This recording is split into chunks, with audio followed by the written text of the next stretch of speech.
Joining me now to break down what implications early elections will have, TRT World's editor-at-large Ahmet Alioglu and Asef Ronald, journalist for the Haaretz newspaper. Gentlemen, thank you for being here on Straight Talk.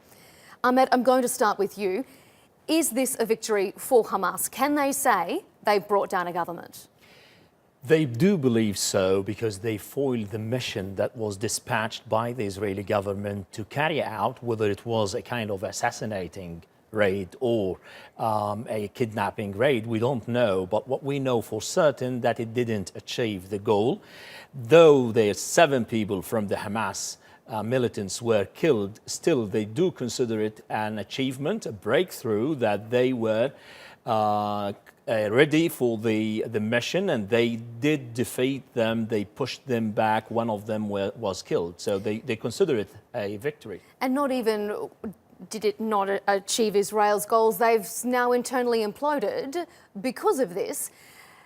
How much emboldened will this make Hamas feel now that they've driven Israel to early elections? Well, what we have, Melinda, the bus shooting, the optics there, it was so clear that Hamas is not interested in any escalation. The way that they let the bus impark all the soldiers, and while it was leaving, they targeted it. I think it was a clear message that Hamas sends to Israel that we can hit you harshly, but we're not interested in an escalation. They could have hit him as a military target in this kind of new wave of violence, and it would be legitimate for them, but they didn't do so. The only message that I understand is that they're not interested in any retaliation with the Israeli army because of the conditions in Gaza. They're only focusing on lifting the siege imposed by the Israelis and some neighboring countries on the Gaza Strip. Asef, explain to me why this ceasefire deal has had such disastrous repercussions for Netanyahu. Netanyahu, with the backing of the Israeli army, has been pushing for improvement of life in Gaza for the past few months. He did it even though he was attacked from the right-wing parties as being too soft against Hamas.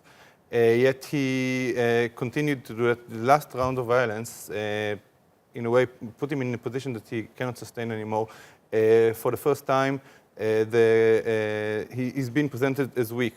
His main card in the Israeli politics for many years has been he's the Mr. Security. He's the only one that can guarantee Israeli security. And now, after tens of thousands, hundreds of thousands of Israelis were under heavy barrage of rockets, over 400 in one day. His card as being the chief of security of Israel is less sustainable.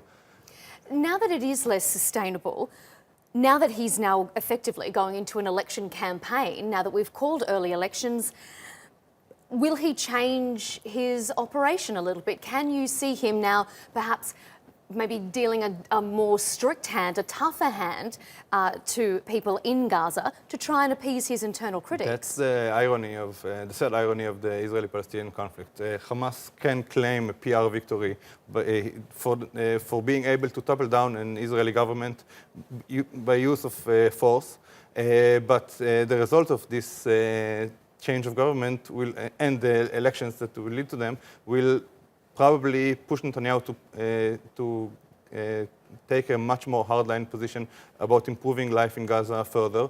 And the process that Hamas was hoping for, to have more resources sent into Gaza and improvement of life there, which are unbearable, seems less likely.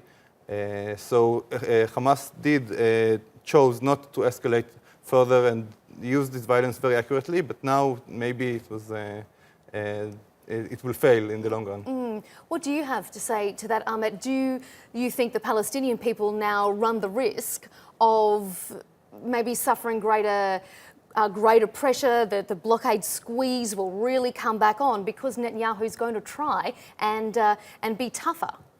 Well, we do have two camps to understand what's happening. The Palestinian camp, they do believe now, as far as I understood, from the 30th of March, that it's only peaceful protest and demonstrations on the border that is successful to embarrass Netanyahu and the Israeli government, practicing more pressure on them to try to gain some political gains, lift the siege, alleviate the siege at least.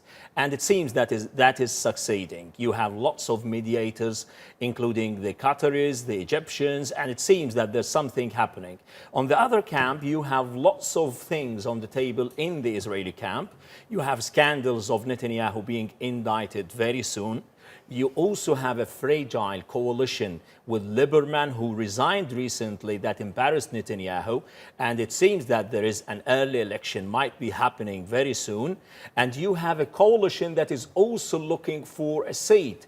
Naftali Bennett, one of the ministers in the cabinet, the education minister from the far right wing, is the main competitor of Netanyahu. And in case Netanyahu calls for an election or an indispensable election is on the table, then things will be not in the favor of Netanyahu, though he doesn't have a strong competitor so far on the table. But that's the dynamics of the region. The Palestinians do understand it. They do have some weakness, which is Mahmoud Abbas, who is not in favor of Gaza, imposing more sanctions, but also the inner home of Israel is not solid enough. That would lead to a kind of a fragile situation in the whole region. Mm-hmm. Asaf, what do you think Netanyahu's chances are of victory with this? I mean, this has not come at a good time for him. He's in a worse position than he's been in a long time. But still, it seems like there is no real competitor in the Israeli political scene at the moment that can challenge him. His greatest threat is the criminal investigations against him. The indictment is happening rather soon. And if it will happen before the elections, it might change the situation significantly. There might be even pressure from inside the Netanyahu's party, the Likud party, to choose someone else to lead the party in the next elections. Unsure. Netanyahu claims that he can continue even though there is an indictment. The law is a bit vague about the subject. But the main threat is not, it's still not the political situation or the security situation, but the criminal situation that Netanyahu is in deep inside. He certainly is in it deep. Ahmet, there's no doubt that this escalation came at a really critical time. It almost seemed like there was a glimmer of hope that some kind of deal could have been struck. We saw a slight relaxing in the blockade, which has really improved the situation, even if just for a short time, for the people in Gaza. Has all that political goodwill now been unravelled? I do think that there is a chance. Now, if we have an early election before in March or till May, this means that there is no other wave of violence going to happen, and we are not expecting an all-out war against the Gaza Strip. On the other hand, there must be a kind of alleviation to the siege, and that's the hope the people of Gaza are looking for. I slightly disagree with Assad when it comes to Netanyahu, that he was trying to alleviate the siege. He's been in power for a couple of years, but nothing happened on the ground.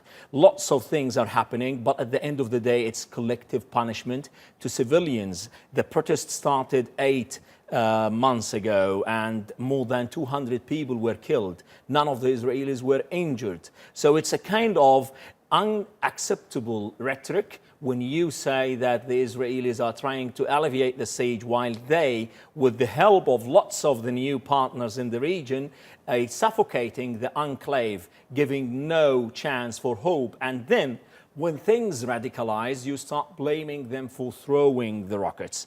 It's a very complicated situation, but at the end of the day, it's very easy. The formula is very clear. Lift the siege, and then you will have people who are ready to negotiate. Well, there is a lot to be negotiated, and it's going to be very interesting to see how this plays out. Ahmet and Asaf, thank you both for being here on Straight Talk.